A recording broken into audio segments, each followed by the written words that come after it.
Jordi Tost from the Interaction Design Lab of the University of Applied Science Potsdam in Germany.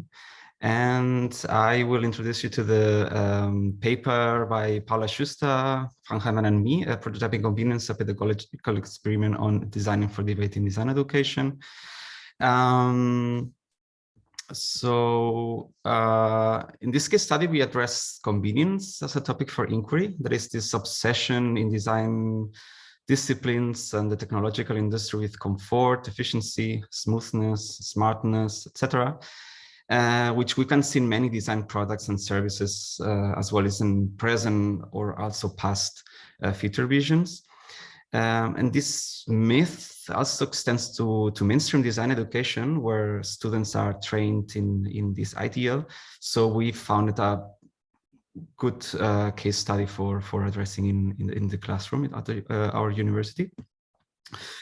So as a response to this, we developed an inconvenient approach to design as content proposal, asking first how to irritate the design process to engage debate and reflection, and this in a practice-based, tangible, and accessible way. And second, which could be the design opportunities, that is design patterns, interaction paradigms that could reveal from removing the convenience as a constraint. And last, we considered necessary to implement this in design educations as a means to create a space for debate in the classroom, especially directly through practice. So we built this approach on current discourses and practices on new forms of critical and speculative inquiries that address this gray area between traditional design and speculative design practice. For example, material practices that use alternative artifacts for enabling discussions, anti-solutionist or other experimental strategies, as well as research on provocations, limitations, or discomfort coming from HCI or design research, among others. So building on these bodies of work and combined with other tactics and strategies of critical and speculative design and also design research, we developed a set of methods and practices that we implemented in the course Stranger Things Prototyping Inconvenience, which served as a first attempt to critically address this convenience ideal in design education, but also to test through practice with the students on this practice-based contour proposal. So we offered it at our university in Potsdam as part of the graduate and also undergraduate design curricula in the 3 design tracks: interface design, product design, and communication design, and also for master students from the Urban Features master program. So we designed the course to link theory and practice by combining theoretical inputs, group discussions, hands-on workshops, and so on. We adopted a research to design approach, which means we conducted research on the potential of inconvenient design directly through prototyping inconvenient designs with the students. And in this sense, we ourselves and the students adopted this double role in the course, we as lecturers as well as researchers, and the students as learners, but also as co-researchers with us. So from day one, and in all course sessions, we use low-fidelity prototyping as a strategy for both making and reflecting in short on-site workshop units. And we use prototyping as an ad hoc ideation technique. We didn't use it like for building preconceived ideas, but to develop ideas through the direct confrontation with the materials. So as a method for engaging students to reflect on their design process and to reflect on their prototyping processes, we developed the protocard, a textual and visual log based on cultural probes, which students had to fill in after each prototyping activity. The aim was to facilitate self-reflection to students. But for us, researchers and lecturers, was also a tool for tracking decisions and irritations through the design process, and also to follow the evolution of prototypes on the design project. So another method was the inconvenience diary. So to support the exploration of how convenience and inconvenience are experienced in everyday life, we conducted this diary exercise using ethnography and based on cultural probes. And with this diary, students collected self-observations over 2 weeks on convenient and inconvenient experiences in design products, but design products or services, but also in everyday life situations in general. And informed by this, they had to prototype inconvenient counter proposals or interventions. So for confronting students with their notions of what could be possible, like feasibility and so on, we developed and implemented methods that aimed at disrupting these routines. So these methods and exercises built on principles such as exaggeration, irony, or absurdity, as well as inconvenient principles like designing with frictions, user unfriendliness, discomfort, or limitations. And some of these methods are, for example, the design of inconvenient everyday things, in which students had to prototype super convenient or super inconvenient artifacts to see what the boundaries or these boundaries could look like. But also we did other methods would focus more on finding a balance, either in this, in functionality, like the overload of functions, in the counterfunctional speculations method, or finding a balance between utopia or dystopia, which are these two poles that we find in speculative practice. We give more insights on these methods in the paper. So the course was totally explorative and open and unbiased in terms of the expected outcomes, addressed thematic fields or aesthetics. So in the beginning, we didn't know which type of project we would have. We just started making and with the students, and then we saw what it came up. So we mapped these projects in the end. We had 13 final works that contributed to fulfill this gray area between these two tensions in the matrix. These two tensions were or are two commonly tensions found in critical practice. The first is between speculative features and alternative functional presence, and the second is between this tendency towards either problem finding or problem solving, that is between design for use or design for debate. Within these tensions, we identified 4 taxonomies: speculative projections,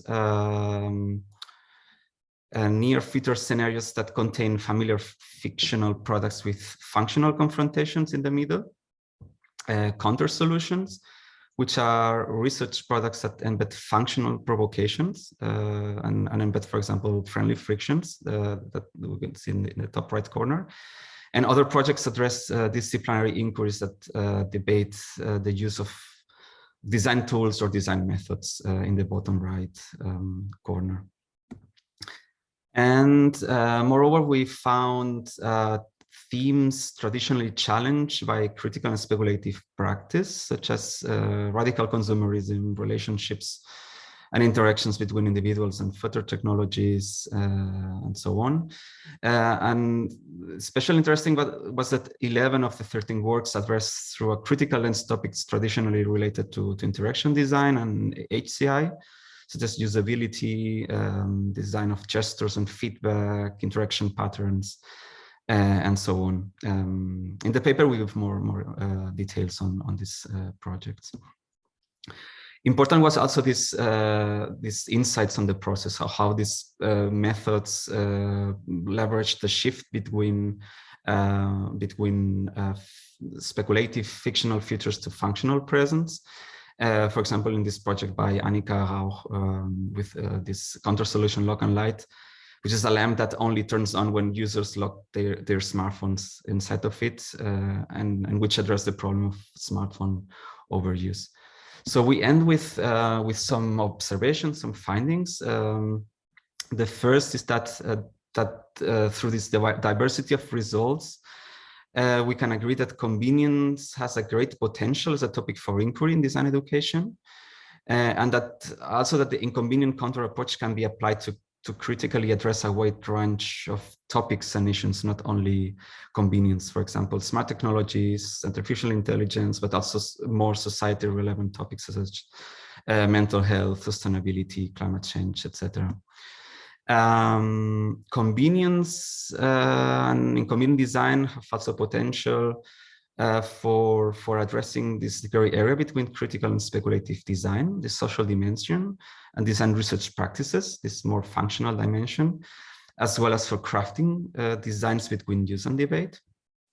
Prototyping as a central aspect of the approach showed us that this debate through design made critical reflection and debate tangible and accessible in the classroom.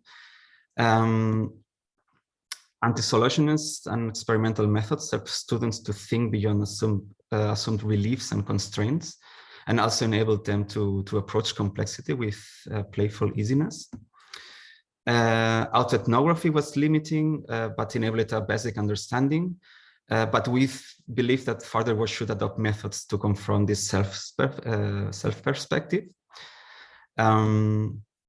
And this is the last, this potential of combining research, learning, and teaching manifests when both the lecturers and students profit from the process.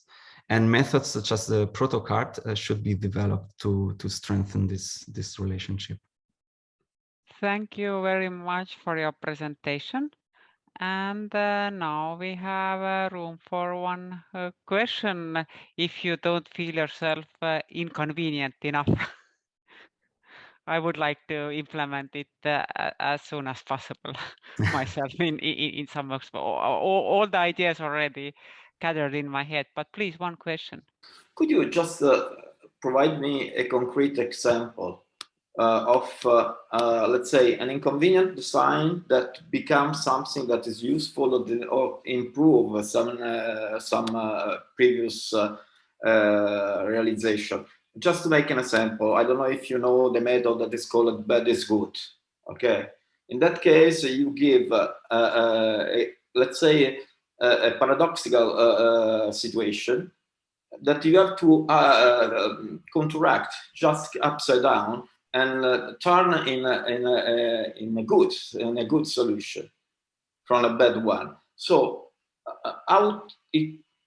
what in concrete did you observe in your experience with the design for inconvenience design? So, for example, I think a good example is this project. I showed the process from this lock and light. It was this lamp that only turns on when you lock a smartphone inside of it. The project started with this idea of or this critique to digital overconsumption, etc. So the students started prototyping artifacts that used technology to, or for example, maybe from another perspective, the project started with this problem of electrosmog. That is like the radiation everywhere. Yeah, that's a result of using smartphones, but also their technological products. So the first attempt by her was to use sensors. For example, if you go to bed, you have like a pillow that tells you to turn everything off, or something like this. Like she was using sensors and motors and like technology to solve a problem created by technology. So this was like a inconvenient example in the process that helped her to reflect on this myth that you have to solve problems using design or using technology. So in the end, she did this step back and designed this through many iterations, this lamp that only can go on if you put the smartphone on it. Like it's avoiding you from using. You have to. You are confronted with this dilemma of using the smartphone or using a light for example, for reading or for having a meeting with your family or something like this. So yeah, it was. These methods or these iterations through prototyping created these dilemmas in the process, which students had to reflect and in order to come to these solutions in the end.